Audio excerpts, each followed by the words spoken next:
Hello everyone, welcome to my channel CAIB with Ashok. Friends, आज हम AVM का chapter number 2 पढ़ेंगे, जो कि है सप्लाई एंड डिमांड के बारे में। ठीक है, तो इस चैप्टर में हम क्या क्या पढ़ेंगे, इसमें मेनली हम डिमांड के बारे में पूरा डिटेल पढ़ेंगे और पार्ट 2 में हम सप्लाई के बारे में पढ़ेंगे। ठीक है, तो इसमें हम पढ़ेंगे what is demand schedule, demand schedule होता क्या है, व्हाट इज़ डिमांड कर्व क्या होता है, what is law of downward sloping का नियम क्या होता है, what are the forces behind demand curve, जो डिमांड कर्व है उसके पीछे कौन कौन से फोर्स होते हैं जो इसको अफेक्ट करते हैं, and what is shift in demand में जो शिफ्ट होती है वो क्या क्या है, इस बारे में हम जानेंगे। ठीक है, तो ओवरव्यू सबसे पहले ये समझ लीजिए कि हम डिमांड और सप्लाई का कॉन्सेप्ट पढ़ते ही क्यों हैं। तो to forecast the price and output in individual market, मतलब किसी इंडिविजुअल मार्केट में जो कोई भी सामान है उसका दाम प्राइस क्या होगा और कितनी क्वांटिटी नीडेड होगी, इसको समझने के लिए we need to understand the concept of demand and supply. ठीक है, तो मतलब यदि आप फोरकास्ट करना चाहते हैं कि फ्यूचर में एप्पल का प्राइस क्या होगा या कितनी क्वांटिटी नीडेड होगी, या ओनियन का प्राइस क्या होगा और कितनी क्वांटिटी नीडेड होगी, तो उस केस में you need to understand the concept of supply and demand. Okay, ठीक है, तो अब इसका हम पहला टॉपिक उठाएंगे, डिमांड शेड्यूल है। देखिए, एक चीज ध्यान रखिएगा पूरे चैप्टर में, एक सबसे खास बात कि आदमी जो है जब किसी चीज का दाम ज्यादा होता है ना तो वो चीज कम ही खरीदता है, उसे कम ही खरीदता है, और जब किसी चीज का दाम कम होता है तो उसे ज्यादा खरीदता है। ये पूरे चैप्टर में जो है, मतलब ये बात बार बार आएगी आपके पास में। Both common sense and careful scientific observation shows that the amount of commodity people by depends on price. ठीक है, तो मतलब कॉमन सेंस की भी बात है और प्लस साइंटिफिक ऑब्जर्वेशन भी किया गया है कि amount of commodity people by, लोग जो चीजें खरीदते हैं, कोई भी सामान जो खरीदते हैं, कमोडिटी खरीदते हैं, वो डिपेंड ऑन प्राइस, उसके प्राइस पर डिपेंड करती है। If the price is high, अगर दाम मतलब प्राइस ज्यादा है तो कम क्वांटिटी खरीदेंगे, अगर प्राइस कम है तो ज्यादा क्वांटिटी खरीदेंगे। फॉर एग्जाम्पल, जैसे मान लीजिए एप्पल जो है 100 रुपीज केजी है, तो हो सकता है कि आप 2 kg खरीदें, लेकिन यही एप्पल अगर 500 रुपीज केजी होगा तो आप सोचोगे कि 500 ग्राम में ही एडजस्ट करते हैं, क्योंकि प्राइस बहुत ज़्यादा है। ठीक है, तो ये होता है, ये कॉन्सेप्ट आप याद रखिएगा, ये पूरे चैप्टर में बार बार आता रहेगा। ठीक है, उसके बाद में there exist relationship between market price of goods का क्या मार्केट में प्राइस है, और क्वांटिटी डिमांडेड, कितनी क्वांटिटी डिमांडेड की गई है उस गुड की, ये इनके बीच में एक रिलेशनशिप होता है, और इसी रिलेशनशिप को ही डिमांड शेड्यूल या डिमांड कर्व कहते हैं। इसी रिलेशनशिप को ही डिमांड शेड्यूल कहते हैं। तो जो हमारा टॉपिक था वो था डिमांड शेड्यूल। तो अब हमें क्लियर हो गया कि डिमांड शेड्यूल क्या होता है। किसी भी कमोडिटी का प्राइस क्या है और उसकी कितनी क्वांटिटी की डिमांड हो रही है, इसके बीच में जो रिलेशनशिप स्टेब्लिश करता है उसे ही हम क्या कहते हैं, डिमांड शेड्यूल कहते हैं। ध्यान दीजिएगा, डिमांड शेड्यूल में दो चीजें होती, एक प्राइस होता है और दूसरा क्वांटिटी होता है, प्राइस एंड क्वांटिटी। ठीक है, हियर इज एन एग्जाम्पल, यहाँ पर एक एग्जाम्पल दिया हुआ है कि ए टाइप का जो सेब है उसकी पर बॉक्स जो प्राइस है वो 500 रुपीज है, इसकी जो क्वांटिटी डिमांड की जा रही है वो मान लीजिए कि 9 लाख पेटियां, 9 लाख बॉक्स मांगे जा रहे हैं। बी टाइप का एप्पल है, इसका प्राइस 400 रुपये पर बॉक्स है, और इसकी जो है 10 मिलियन पेटियां मांगी जा रही हैं। 300 रुपये किलो का सेब है तो 12 पेटियां, अगर 200 रुपये किलो का सेब है तो 15 पेटियां, अगर 100 रुपये किलो का सेब है तो 20 पेटियां डिमांड की जा रही हैं मार्केट में। बहुत ही क्लियर दिख रहा है कि जब मतलब एप्पल का प्राइस ज़्यादा है तो डिमांड जो है कम है। देखिए, 500 रुपये केजी का जो एप्पल है उसे कम ही लोग खरीदना चाहेंगे, लेकिन जो 100 रुपये किलो का जब एप्पल है तो उसे बहुत सारे लोग खरीदना पसंद कर रहे हैं, क्योंकि फिर ये मार्केट में मिलता ही नहीं है कि 100 रुपये किलो वाला सेब आया नहीं कि हाथों हाथ बिक जाता है। तो यहाँ पर जो ऑब्जर्व करने वाली बात है, देखिए जैसे जैसे कमोडिटी यानी एप्पल का दाम घटता जा रहा है, वैसे वैसे अगर आप नोटिस करिए, यहाँ देखिए दाम घटता जा रहा है, 500 रुपये था अब 100 रुपये हो गया, लेकिन जो क्वांटिटी है वो बढ़ गई। देखिए, यहाँ 9 क्वांटिटी डिमांड हो रही थी, यहाँ 20 क्वांटिटी डिमांड हो गई थी। तो ये चीज हम ऑब्जर्व कर सकते हैं। ये देखिए यहाँ लिखा हुआ है, we can observe that quantity demanded will increase with the fall in price, जो क्वांटिटी डिमांड की जा रही है वो बढ़ जाएगी। देखिए, डिमांड की क्वांटिटी बढ़ जा रही है एज द प्राइस फॉल, है ना। जैसे जैसे प्राइस का मतलब जो है कमोडिटी का दाम घटता जाएगा वैसे वैसे उसकी डिमांड बढ़ती जाएगी।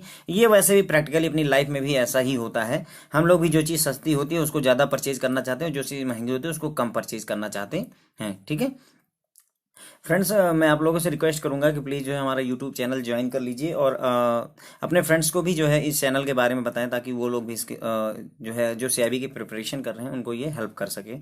ठीक है, तो हमने अभी तक क्या पढ़ा? हमने सबसे पहले पढ़ा, एक बार फिर से देख लेते हैं। हमने सबसे पहले पढ़ा कि जो है डिमांड और सप्लाई का कॉन्सेप्ट हमें पढ़ना क्यों है। हम डिमांड और सप्लाई का कॉन्सेप्ट इसलिए पढ़ना चाहते हैं ताकि हम फोरकास्ट कर सकें, हम भविष्य मतलब भविष्य में क्या दाम होगा किसी पर्टिकुलर कमोडिटी का और कितनी क्वांटिटी डिमांड में होगी, उस चीज़ के बारे में जानने के लिए हम पढ़ते हैं क्या, डिमांड और सप्लाई के बारे में। फिर हमने पढ़ा डिमांड शेड्यूल के बारे में। डिमांड शेड्यूल क्या होता है? डिमांड शेड्यूल होता है किसी कमोडिटी के प्राइस और उसकी कितनी क्वांटिटी की डिमांड होगी उसके बीच में एक रिलेशनशिप होता है, प्लस एक यूनिवर्सल लॉ टाइप का है कि अगर जो है क्वांटिटी का प्राइस जो है हाई है तो उसकी डिमांड कम होगी, अगर प्राइस कम है तो उसकी डिमांड हाई होगी। अपोजिट, जस्ट रिवर्स वो होता है, इनके बीच में रिलेशन होता है। और इसको हमने जो है एक एग्जांपल के जरिए भी ये समझा। ठीक है, और हमने ये भी देखा कि जो है अगर क्वांटिटी जो डिमांड की जा रही है वो बढ़ती है, क्वांटिटी जो हम डिमांड कर रहे हैं वो बढ़ती जाती है जैसे जैसे प्राइस फॉल करता जाता है, यानी रिवर्स है। अगर हम ऐसे कहें कि यहाँ पर डिमांड है और यहाँ पर प्राइस है तो ये दोनों इन्वर्सली प्रोपोर्शनल होते हैं, उल्टा होता है। मतलब ये अगर ज़्यादा है तो ये कम होगा, अगर ये कम है तो ये ज़्यादा होगा, राइट। उसके बाद में अब दूसरा टॉपिक उसी में उठाते हैं, डिमांड कर्व के बारे में। डिमांड कर्व क्या होता है? Graphical representation of demand schedule is demand curve. देखिए, डिमांड अगर डिमांड शेड्यूल को हम ग्राफ में प्रेजेंट कर दें, ऐसे पिक्टोरियल प्रेजेंटेशन दे दें तो उसे हम डिमांड कर्व कहते हैं। यहाँ लिखा हुआ है सी फिगर 2.1, तो मैं आपको फिगर 2.1 पहले एक बार दिखा देता हूँ। ये है फिगर 2.1, ये मैंने मैकमिलन बुक से लिया हुआ है। देखिए, एक बार थोड़ा सा समझ लेते हैं। इधर की तरफ में जो लिखा है ये प्राइस ऑफ एप्पल है, 100 रुपए के जी, 200 रुपए के जी, 300 रुपए के जी, 400 रुपए के जी और ऊपर में 500 रुपए के जी। ठीक है, इधर क्वांटिटी ऑफ एप्पल, कितनी क्वांटिटी डिमांड की जा रही, तो 5 quantity, 10 quantity, 15 quantity, 20 quantity demand की जा रही। ठीक है, तो यहाँ पर नोटिस करने वाली बात यह है कि जो ये वर्टिकल एक्सेस है इस पे प्राइस आता है। ये क्वेश्चन पूछे जाता है कि वर्टिकल एक्सेस पर क्या आता है, हॉरिजॉन्टल एक्सेस पर, और हॉरिजॉन्टल एक्सेस पर क्वांटिटी आती है।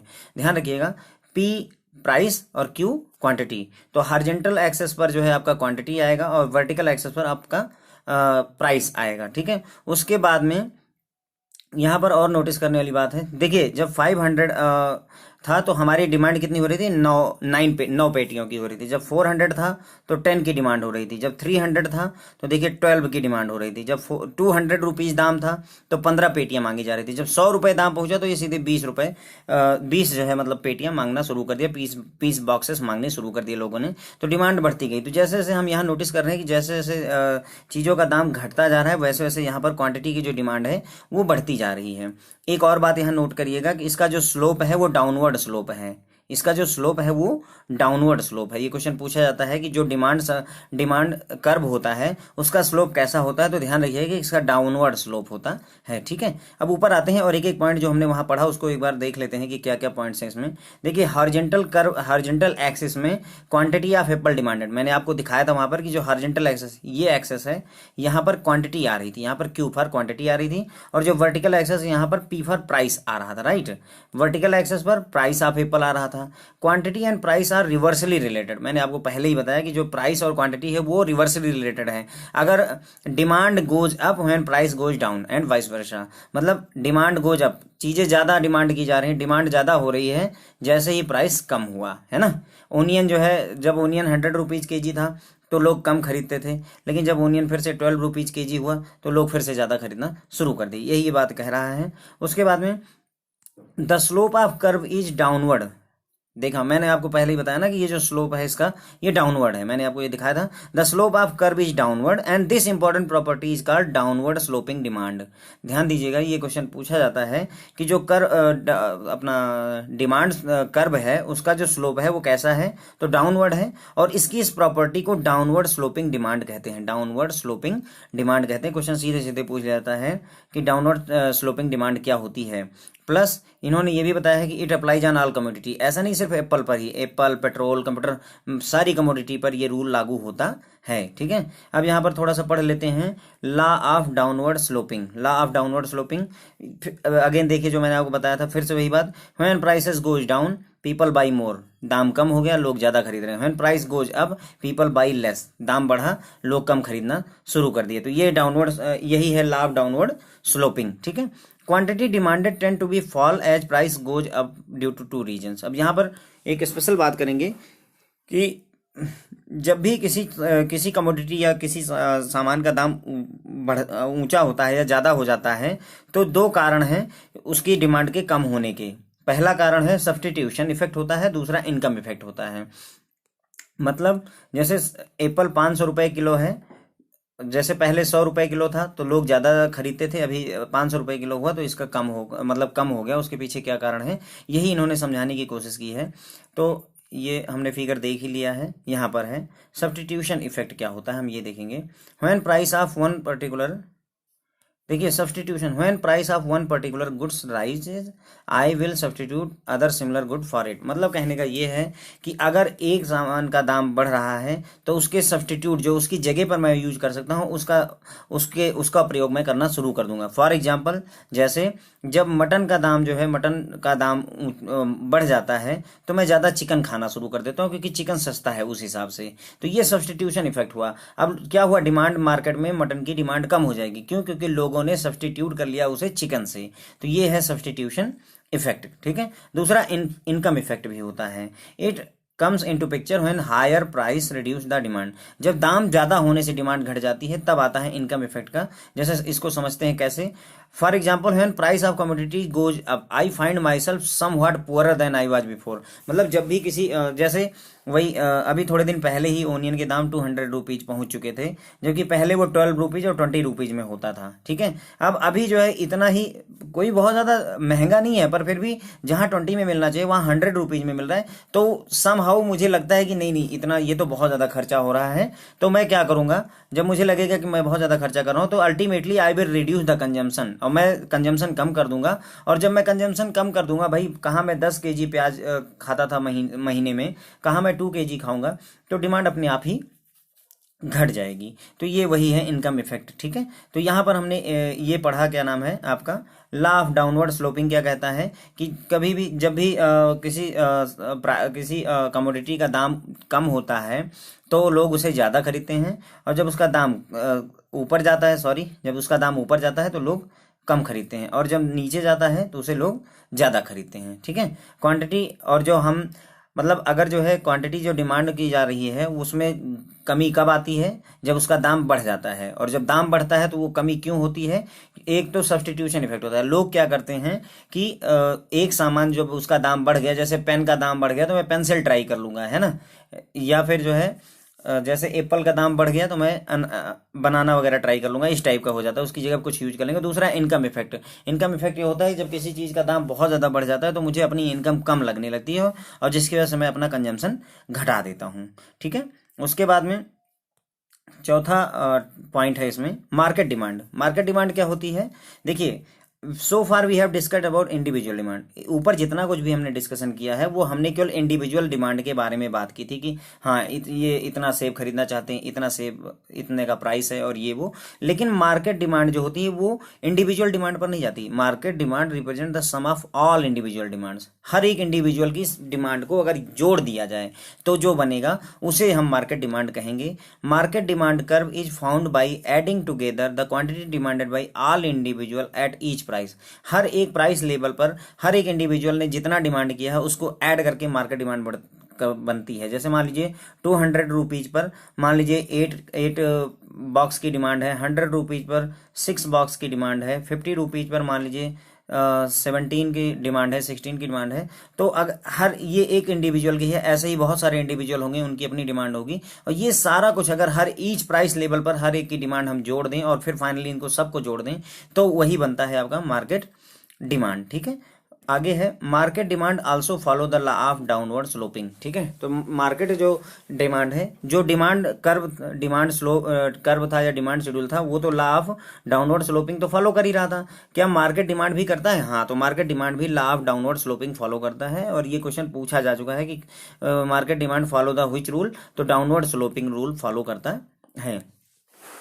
चलिए ठीक है, अब हम पांचवा टॉपिक उठाएंगे जो कि है forces behind the demand curve. कौन कौन से ऐसे फैक्टर हैं जो कि डिमांड कर्व को अफेक्ट करते हैं, डिमांड घटती क्यों है, बढ़ती क्यों है, उसके बारे में हम पढ़ेंगे यहाँ पर। देखिए ये मैंने नोट्स जो बनाया है ना, उसमें सारा कुछ लिख दिया है। अगर आप चाहो तो इसे हल्का हल्का बस ध्यान रख लो, क्योंकि ज्यादातर क्वेश्चन यही पूछाता है कि निम्नलिखित मतलब out of which of the following does not affect the demand curve. तो average income, size of market, price and availability of related goods, ऐसे 4 ऑप्शन दे देंगे और उसमें से एक नहीं रहेगा, तो आपको वो ढूंढना पड़ेगा। ठीक है, तो लेकिन मैंने बनाया हुआ है, मतलब मैं आपको पढ़ा रहा हूं, तो एक बार थोड़ा सा हल्का सा सब कुछ पढ़ लेते हैं तो वो ठीक रहेगा। ठीक है, तो पहला फैक्टर जो कि डिमांड कर्व को अफेक्ट करता है वो है एवरेज इनकम। ठीक है, यहाँ पर क्या होता है, the average income of consumers is a key determinant of demand. As peoples income rise, individual tend to buy more of everything even the price do not change. तो इसका मतलब ये है कि जैसे ये कहना चाह रहे हैं कि अगर जैसे आदमी की मतलब इंसान की जो है तनख्वाह बढ़ती है, मतलब सोर्स ऑफ इनकम या इनकम बढ़ती है, वैसे ही इंडिविजुअल हर चीज टेंड टू बाई एवरीथिंग मोर, हर चीज जो है ज्यादा खरीदना चाहता है, चाहे प्राइस वही हो। यानी कि मान लीजिए जैसे एप्पल का प्राइस जो है 100 रुपीज है। ठीक है, अभी आपकी सैलरी मान लीजिए 20,000 रुपए है, और कल को हो करके ये 70,000 रुपए हो जाती है। जब आप 20,000 कमाते थे और 70,000 कमाने लगे, तो 100 रुपए का एप्पल है, तो आप जहां पहले 2 kg घर ले जाते रहोगे, अब आप 5 kg ले जाओगे, क्योंकि दाम अब पैसा उतना ज्यादा वो रह नहीं गया है, इशू है ना। दूसरा जो फैक्टर है जो कि डिमांड को अफेक्ट करता है, वो है साइज ऑफ मार्केट। मार्केट का साइज कितना है वो भी इफेक्ट करता है। If we see size as population, अगर हम पॉपुलेशन के रूप में मार्केट की साइज को देखें तो ये डेफिनेटली जो है अफेक्ट करेगा डिमांड कर्व को। कैसे? मुंबई में अगर 21 करोड़ लोग रहते हैं तो उन्हें एप्पल ज्यादा चाहिए होगा देन की 7 करोड़ लोग जो कि चेन्नई में रहते हों, है ना, क्योंकि 3 टाइम्स यहाँ पर 3 गुना लोग रहते हैं, तो इनके मुकाबले ये ज्यादा एप्पल की डिमांड करेंगे। तो ये वो फैक्टर है जो कि वहां पर मुंबई में, इसका मतलब मुंबई में जो ट्रेडर है उसको एप्पल ज्यादा मंगवाने की जरूरत है देन चेन्नई में। ठीक है, उसके बाद में price and availability of related goods, ये तीसरा फैक्टर है जो कि अफेक्ट करेगा price and availability of related goods. क्या है? इट आल्सो इन्फ्लुएंस, ये भी इन्फ्लुएंस करता है। ए connection exist among the substitute good. अभी मैंने सब्सटीट्यूशन इफेक्ट की बात की थी, तो उसी के बारे में फिर से बात हो रही है। सब्सटीट्यूट गुड्स में एक कनेक्शन एग्जिस्ट होता है, जैसे पेन और पेंसिल में, ऑयल और नेचुरल गैस में, large car and small car के बीच में रिलेशनशिप स्टेब्लिश होती है। मतलब कहने का, यदि पेंसिल का दाम बढ़ गया तो लोग पेन यूज करना पसंद करेंगे। अगर ऑयल का दाम बहुत बढ़ता है, नेचुरल गैस प्रेफर की जाती है। अगर लार्ज कार के नहीं अफोर्ड कर पा रहे तो स्मॉल कार ले ली जाती है। तो ये अगर दूसरा जो सब्सटीट्यूट है वो अगर अवेलेबल है तो वो चीज इसकी डिमांड को अफेक्ट करेगा। जैसे एग्जाम्पल के तौर पर समझते हैं, बी इज सब्सटीट्यूट ऑफ ए। जैसे बी इज सब्सटीट्यूट, जैसे मान लीजिए अभी हमने लिया था मटन और चिकन का एग्जांपल, तो हुआ क्या, मटन का सब्सटीट्यूट है चिकन, मटन का सब्सटीट्यूट है चिकन। अब अगर if the price of B is low, B मतलब ये चिकन का प्राइस अगर लो है, चिकन सस्ता है, तो demand for a is low, तो मटन की डिमांड कम हो जाएगी। सीधी सी बात है। अगर मटन जो है 300 रुपीज kg मिल रहा है और चिकन मुझे 60 रुपीज या 100 रुपीज kg मिल रहा है, मैं एग्जाम्पल दे रहा हूँ, केवल 60 रुपीज kg मिल रहा है, तो मैं मटन की जगह पर चिकन प्रेफर करूंगा। यही चीज यहाँ पर इसे बताई गई है कि if B is substitute of A, now if price of B is low, B का प्राइस लो है तो ए के डिमांड लो हो जाएगी। ठीक है, और बी की डिमांड बढ़ जाएगी। उसके बाद में अगला फैक्टर जो कि डिमांड कर्व को या डिमांड शेड्यूल को अफेक्ट करता है, वो टेस्ट एंड प्रेफरेंस। आदमी लोग कैसा टेस्ट पसंद करते हैं, क्या उनकी प्रेफरेंसेस हैं। जैसे एग्जांपल के तौर पर समझते हैं कि beef eating is normal in America but not in India. India में लोग बीफ नहीं पसंद करते, जबकि अमेरिका में बहुत ज़्यादा पसंद करते हैं। सिमिलरली जेली फिश जो है जापान में बहुत खाई जाती है लेकिन अमेरिका में नहीं खाई जाती है। तो अगर ऐसा है, so the demand for beef will be high in America. तो अगर अमेरिका में बीफ ज़्यादा खाते हैं तो अमेरिका में डिमांड बीफ की ज़्यादा होगी। और जेली फिश की डिमांड कहाँ पर ज़्यादा होगी? जापान में ज़्यादा होगी, अमेरिका में नहीं होगी। अमेरिका में ज़्यादा नहीं होगी, क्यों? क्योंकि अमेरिकन पसंद ही नहीं करते खाना।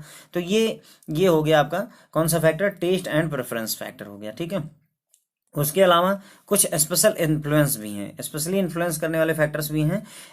It will affect the demand for particular good, किसी पर्टिकुलर आइटम को ही ये अफेक्ट करते हैं। फॉर एग्जांपल इन्होंने बताया कि डिमांड फॉर अम्ब्रेला, अम्ब्रेला जो होता है उसके लिए जो डिमांड होगी वो मुंबई में ज़्यादा होगी क्योंकि वहाँ बारिश होती रहती है, लेकिन दिल्ली में कम होगी। क्यों? क्योंकि यहाँ धूप निकली रहती है।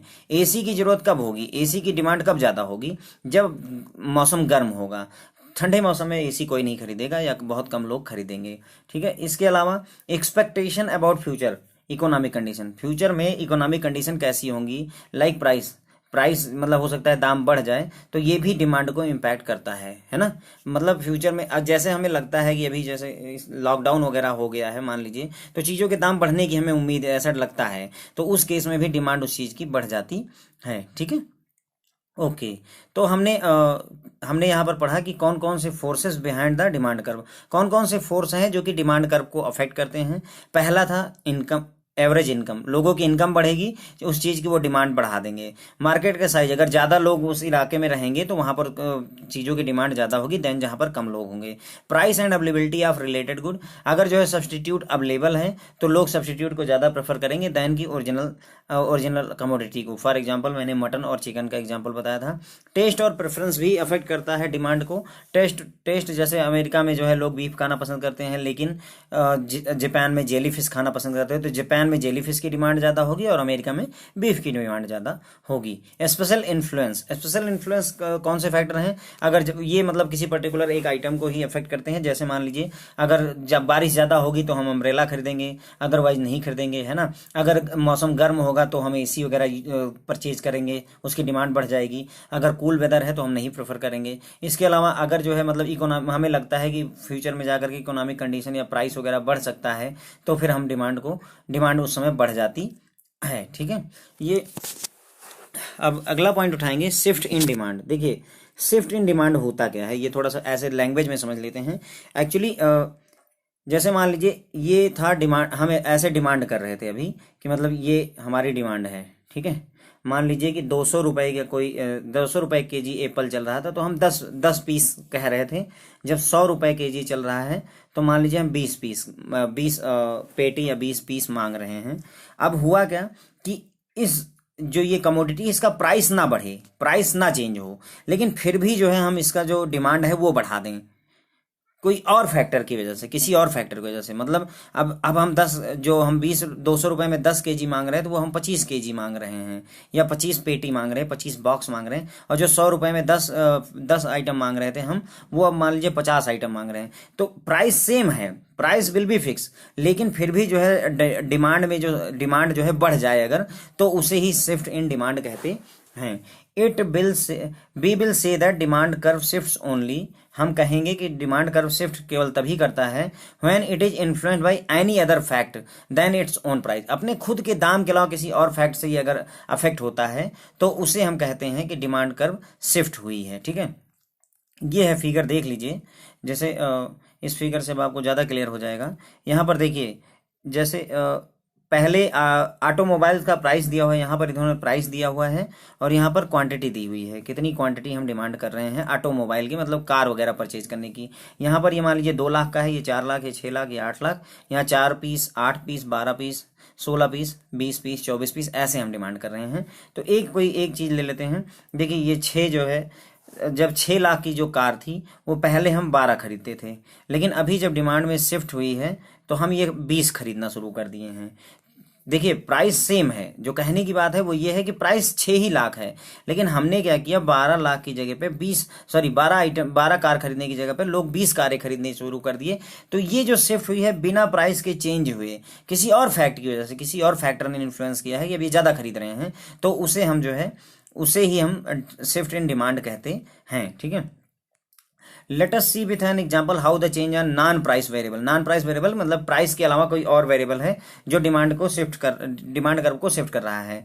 यहाँ पर इन्होंने एक एग्जांपल दिया कि we know income of Indian की जो इनकम थी वो 2006 और 8 के इकोनॉमिक बूम के दौरान बहुत ज़्यादा बढ़ गई, और चूंकि जो इनकम का इफेक्ट होता है वो ऑटोमोबाइल के डिमांड पर बहुत ज़्यादा अफेक्ट करता है। मतलब आपकी इनकम बढ़ेगी, आप ऑटोमोबाइल और महंगी खरीदना शुरू करेंगे, ये कहना चाह रहे हैं। This means that the quantity of automobile demanded each price will rise. तो हर एक प्राइस लेवल पर हम जो क्वांटिटी डिमांड करते थे वो बढ़ जाएगी। फॉर एग्जांपल इन्होंने कहा कि अगर एवरेज इनकम 10% से बढ़ जाए, यानी कि आप पहले मान लीजिए 50,000 कमाते थे, अभी अगर आप 60,000 कमाने लगे हैं, कोई 1 लाख कमाता था वो अभी 1,20,000 कमाने लगा, या 1,10,000 10% बढ़ गया है, तो जो 2 लाख रुपए की जो कार थी उसकी भी जो डिमांड है वो अगर 10 मिलियन यूनिट मांग डिमांड थी तो अब 12 मिलियन यूनिट हो जाएगी। तो यही प्राइस सेम है, केवल इनकम बढ़ने की वजह से हमारा जो है जो डिमांड है वो बढ़ गई, तो इसे ही डिमांड शिफ्ट कहते हैं। होप कि आपको ये क्लियर हुआ होगा।